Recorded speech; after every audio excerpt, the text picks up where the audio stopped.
अमित विदेश में काम करता था और घर वाले आए दिन पैसे भेजने का कहते तो अमित की पत्नी कहती, घर वाले व्यर्थ पैसा उड़ाते हैं, जरूरत से ज्यादा ना भेजा करो।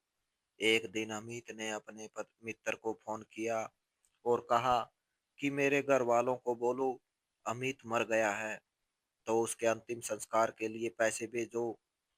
तो वह बोले, उधर ही अंतिम संस्कार कर दो। अमित की पत्नी को पता चला तो उसने गहने बेचकर पैसे भेज दिए।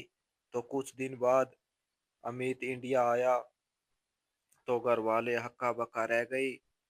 अमित ने पत्नी का हाथ पकड़ा और, माँ कुछ पैसों की बहुत जरूरत आ पड़ी है। नवीन माँ के सामने बैठा हुआ अपनी गरीबी के दुखड़े रो रहा था।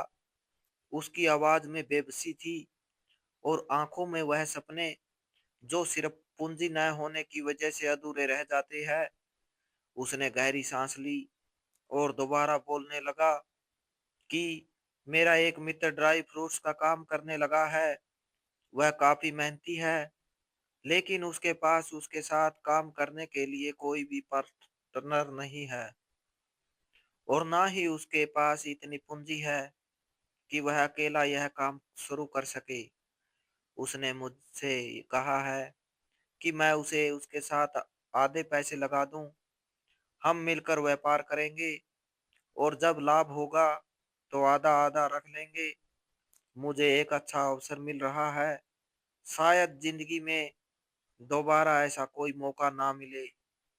लेकिन समस्या यह है कि मेरे पास निवेश के लिए भी पैसे नहीं है। नवीन यह सब कहते हुए बार बार अपनी उंगलियां मरोड़ रहा था। उसे डर था कि कहीं माँ उसकी बात को व्यर्थ ना समझ ले। वह जानता था कि अभाव में जीने वाले लोग अक्सर बड़े अवसरों से डरते हैं। माँ ने उसकी बात ध्यान से सुनी। उनके चेहरे पर ना गुस्सा था, ना हैरानी, बल्कि एक ठहरा हुआ संतोष था। उन्होंने नरमी से कहा, बेटा चिंता किस बात की है? अमित विदेश में है, उसके पास बहुत सारा पैसा है, उसी से मंगवा लेते हैं। तुम वह प्यार में पैसा लगा लो, भगवान ने चाहा तो उसके पैसे वापस कर देना। माँ की बात सुनकर नवीन का दिल जैसे खुशी से भर गया। वह उसी उद्देश्य से तो माँ के पास आया था। यही तो पत्नी ने सुझाव दिया था कि जाकर माँ से बात करो, वह अमित से पैसे दिलवा देगी। नवीन के चेहरे पर उम्मीद लौटाई। उसने मन ही मन अपने भविष्य के सपने बुनना शुरू कर दिए। एक सफल व्यापार, बच्चों के लिए बेहतर जिंदगी, पत्नी के चेहरे पर सुकून। अमित विदेश में था और घर का सारा खर्चा उसने ही संभाल रखा था। भाई बहन और उनके बच्चे सभी एक ही संयुक्त परिवार में रहते थे। घर की जो भी आवश्यकताएं होती सबके लिए पैसे अमित से ही मंगवाए जाते थे। कोई भी बाहर जाकर खर्च के लिए एक रुपया भी नहीं देता था। हाँ, मगर खर्चे राजसी अंदाज में होते थे। हर चीज बेहतरीन चाहिए होती थी। महंगा राशन, नए बर्तन, आवश्यक सामान। अमित की पत्नी यह सब कुछ खामोशी से देखती रहती थी। उसके दिल में एक अजीब सी टिस उठती थी। बहुत सारे खर्चे ऐसे थे जो साफ फिजूल खर्ची में गिने जाते थे। रसोई में बहुत सी चीजें ऐसी होती जिनकी कोई जरूरत ही ना होती। वह पड़ी पड़ी खराब हो जाती, सिर्फ राशन बढ़ाने के शौक में मंगवाई जाती थी। महंगी भी होती थी और उपयोग भी ना होती। उसे यह सब देखकर दुख होता था कि जिस व्यक्ति की मेहनत की कमाई है वही व्यक्ति खुद इससे वंचित है। घर में जरा सी भी किसी चीज की जरूरत पड़ती तो तुरंत अमित को फोन कर दिया जाता। उसे ढेरों पैसे मंगवा लिए जाते। अमित एक बार भी प्रसन्न ना करता। वह यह नहीं पूछता कि पैसे किस लिए चाहिए। वह बस दिन रात मशीनों की तरह काम करता, पसीना बहाता और टाइम करता और पैसे कमाकर घर भेज देता। घर वालों की हर जरूरत पूरी करता। उसके पास अपनी कोई बचत ना थी, ना भविष्य की कोई योजना, ना बुढ़ापे की चिंता। एक दिन वह अपनी पत्नी से फोन पर बात कर रहा था। काफी दिनों से पत्नी के मन में बात दबी हुई थी। आखिर उसने हिम्मत की। पत्नी ने धीरे से कहा, अमित, आपसे एक बात कहना चाहती हूँ, बुरा ना मानिएगा। अमित ने तुरंत जवाब दिया, तुम्हारी बात को बुरा क्यों मानूंगा, जो कहना है कहो। पत्नी ने मन मजबूत किया और बोली, आप घर वालों को इतने ज्यादा पैसे मत भेजा करें। घर के खर्च के लिए एक निश्चित रकम भेज दिया करें। कुछ पैसे अपने लिए भी बचा लिया करें।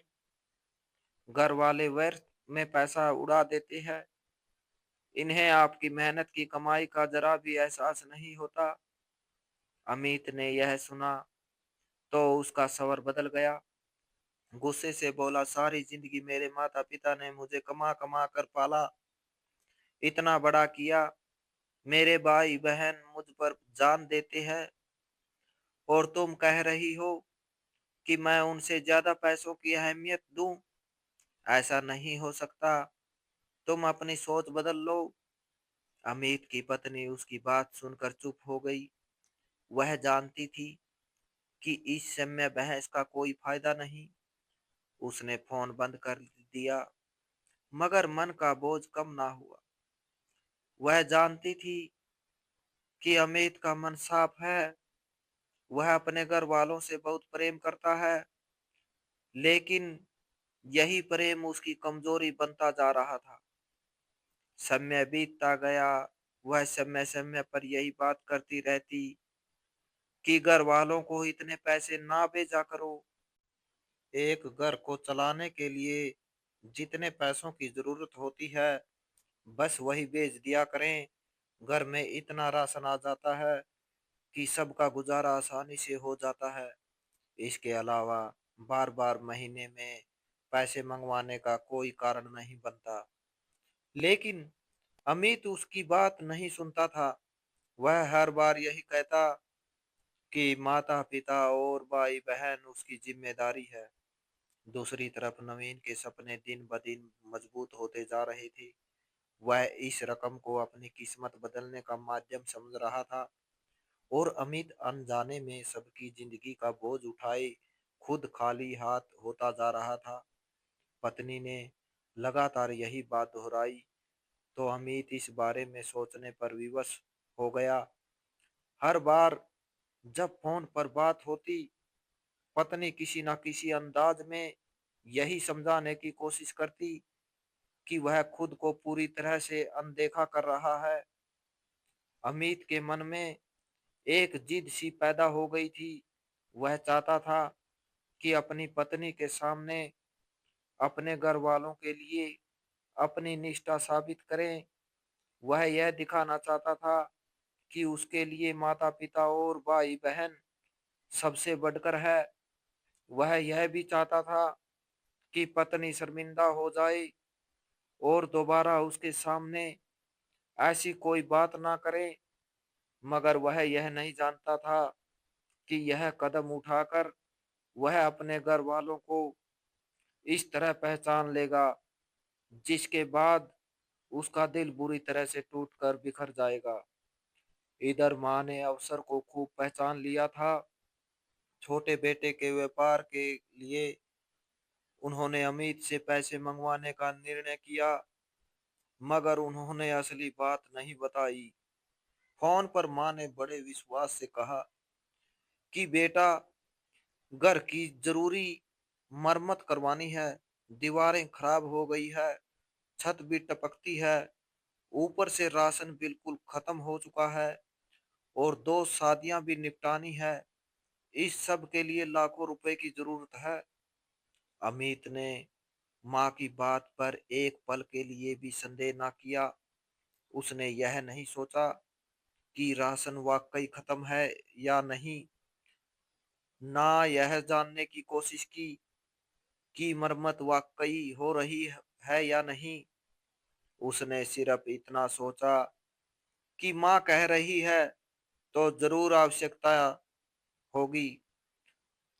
इसी कर्तव्य के भाव में उसने बिना कुछ समझे सारे पैसे छोटे भाई नवीन के खाते में भेज दिए। हकीकत यह थी कि ना तो घर की कोई मरम्मत हुई, ना दीवारें टपकी, ना छत पर कोई काम हुआ। राशन तो पहले ही रसोई में भर भर कर मौजूद था। अलमारियां सामान से भरी पड़ी थी। कई चीजें तो खराब भी हो रही थी। वह सारा पैसा नवीन ने अपने व्यापार में लगा दिया। इस व्यापार के बारे में ना उसे खुद कोई खास समझ थी और ना ही उसे यह अंदाजा था कि यह व्यापार सिर्फ पैसा लगाने से नहीं चलता। थोड़ा ही समय गुजरा था कि उसके मित्र ने लापरवाही दिखाना शुरू कर दी।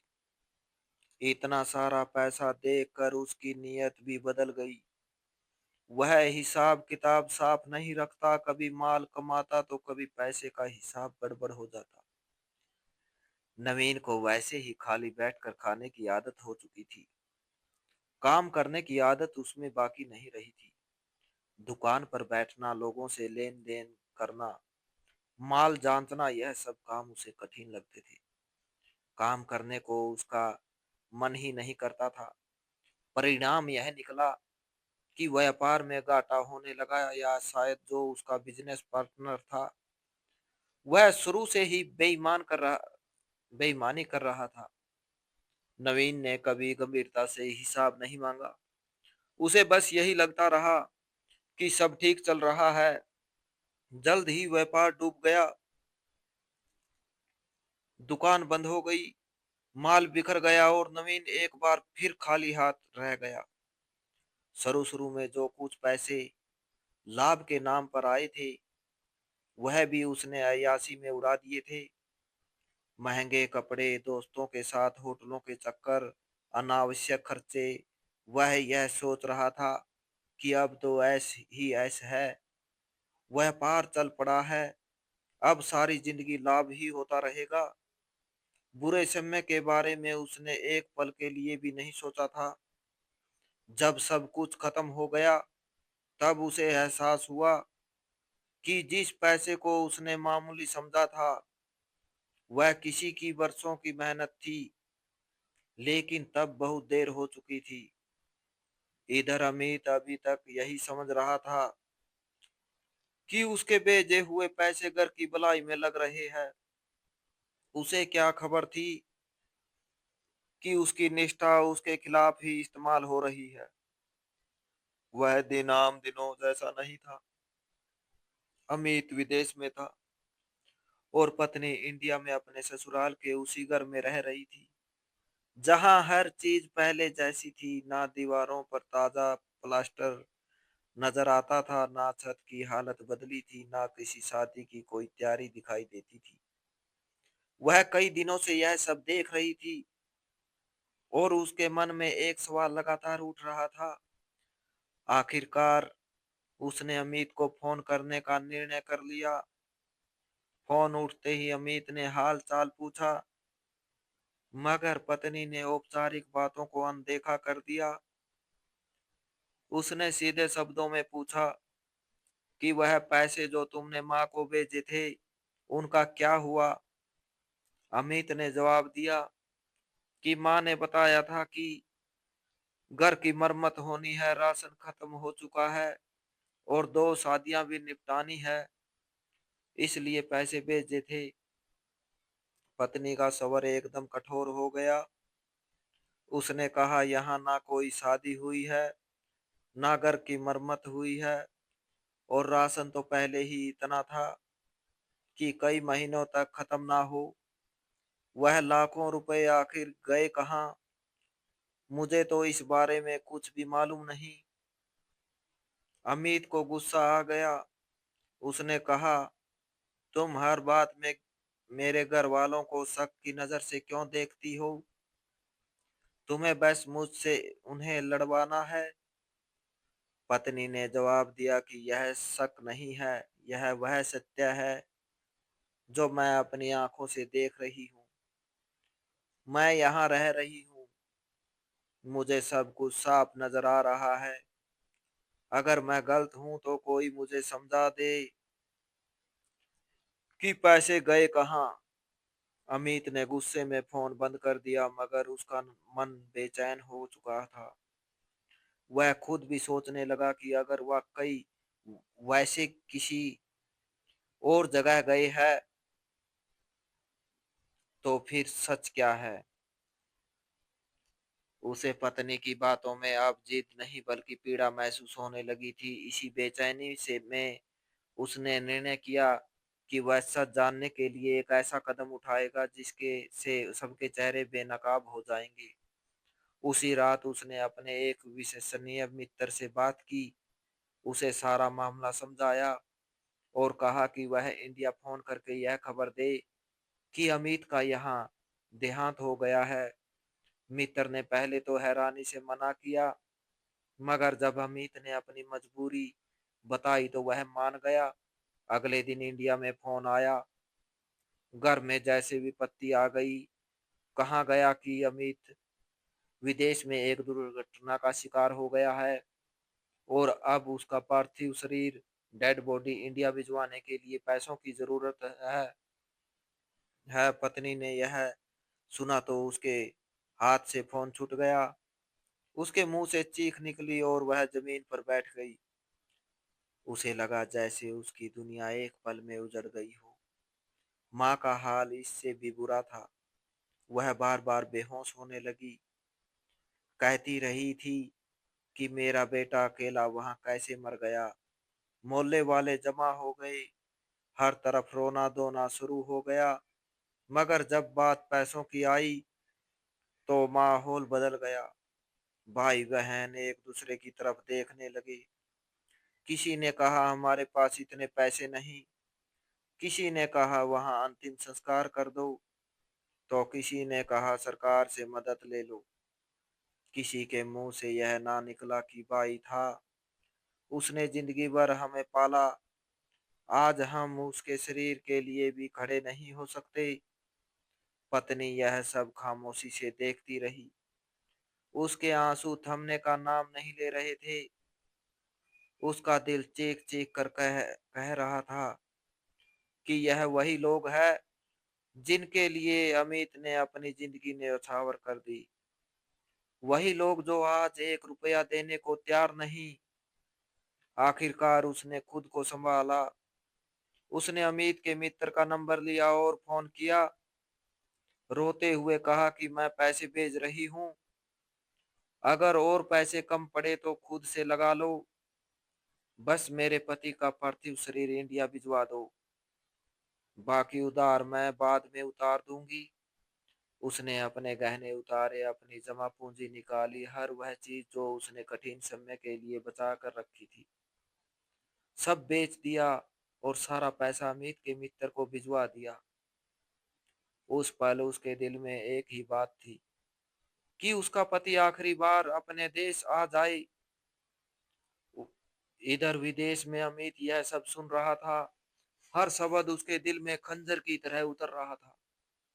उसे अपनी पत्नी के प्रेम का अंदाजा उस दिन हुआ और अपने घर वालों की असलियत भी वह समझ गया था कि जिस निष्ठा पर वह गर्व करता था वह सिर्फ उसकी गलत फहमी थी। उसका दिल वाकई ही टूट चुका था, मगर अब उसके पास सच था और सच कभी ना कभी सामने आना ही था। घर का माहौल उस दिन अजीब हद तक भारी था। खामोशी ऐसी थी जैसे दीवारें भी शोक मना रही हो। पत्नी एक कोने में बैठी थी, उसकी आंखें दरवाजे पर जमी हुई थी। हर आहट पर उसका दिल जोर से उठता था। उसने अपने आंसू रोक रखे थे, मगर अंदर से वह टूट चुकी थी। गहने बेचकर पैसे भेजने के बाद उसके पास अब कुछ भी ना बचा था, ना जमा पूंजी ना सहारा। बस एक उम्मीद कि उसका पति आखिरी बार उसके सामने आ जाए। चाहे बेजान ही क्यों ना हो। माँ कभी कमरे में आती, कभी बाहर जाती, उनके होठों पर प्रार्थनाएं थी, मगर दिल में अजीब सा डर भी था।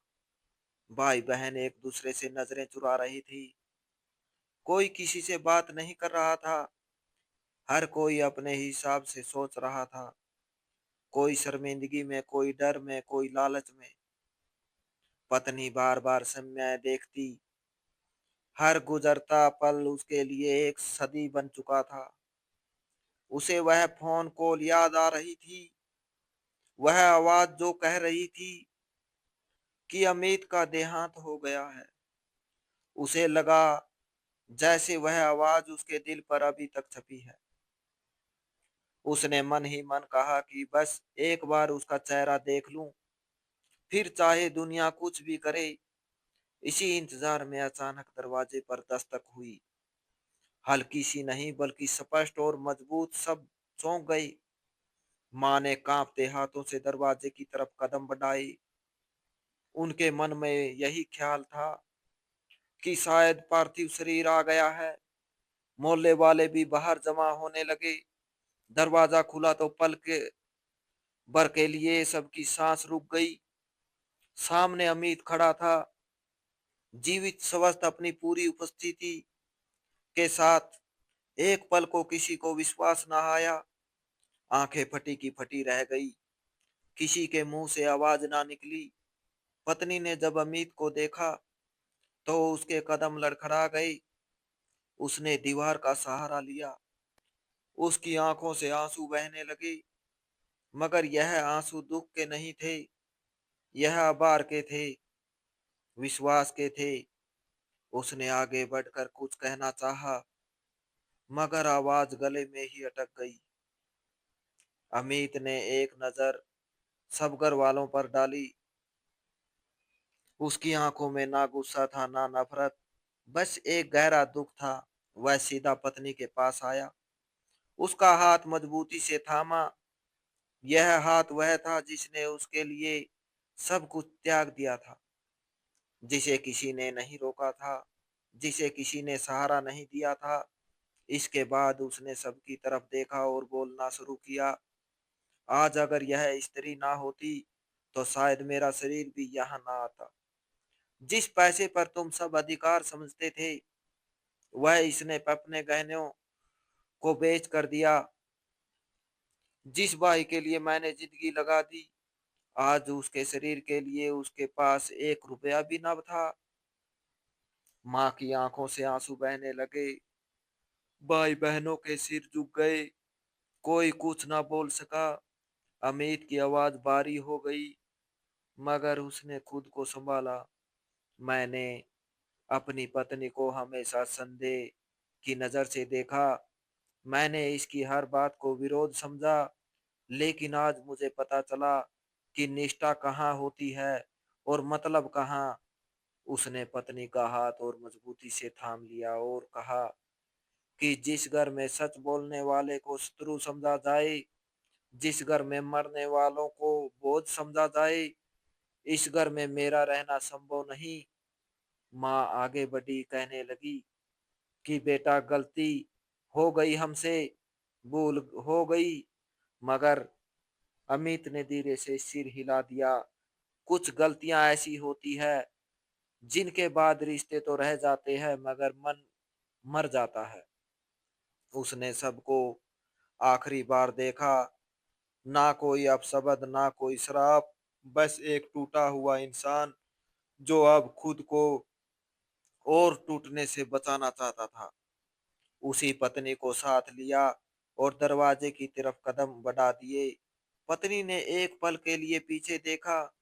इस घर को जहां उसने बरसों धैर्य रखा था, जहां उसके पति की कमाई लूटती रही थी। फिर उसने नजरें झुका ली और अमित के साथ बाहर आ गई। दरवाजा बंद हुआ तो घर के अंदर खामोशी पहले से कहीं ज्यादा गहरी हो गई। वह खामोशी जो इंसान को अंदर से खा जाती है, वह खामोशी जो एहसास बनकर दिल में रह जाती है। अमित ने बाहर आकर आसमान की तरफ देखा। उसकी आंखों में आंसू थे, मगर चेहरे पर शांति थी। वह जानता था कि उसने बहुत देर से सही मगर सही फैसला कर लिया है। रिश्तों की पहचान कठिन समय में होती है ना कि खुशहाली में। जो लोग सिर्फ लाभ के समय गरीब हो, वह असल में अपने ही नहीं होते।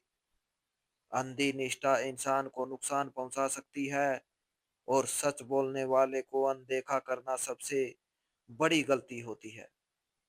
पत्नी का चरित्र यह सिखाता है कि निस्वार्थ और त्याग खामोश होता है मगर सबसे मजबूत होता है। जबकि अमित की कहानी हमें यह सबक देती है कि प्रेम और जिम्मेदारी में संतुलन जरूरी है, वरना इंसान अपनों के हाथों ही टूट जाता है। इंसान को चाहिए कि आंखें बंद करके किसी पर विश्वास ना करे, बल्कि बुद्धि और न्याय के साथ रिश्ते निभाए। तो दोस्तों, इस कहानी को लेकर आपकी क्या राय है, कमेंट बॉक्स में कमेंट करके जरूर बताएं।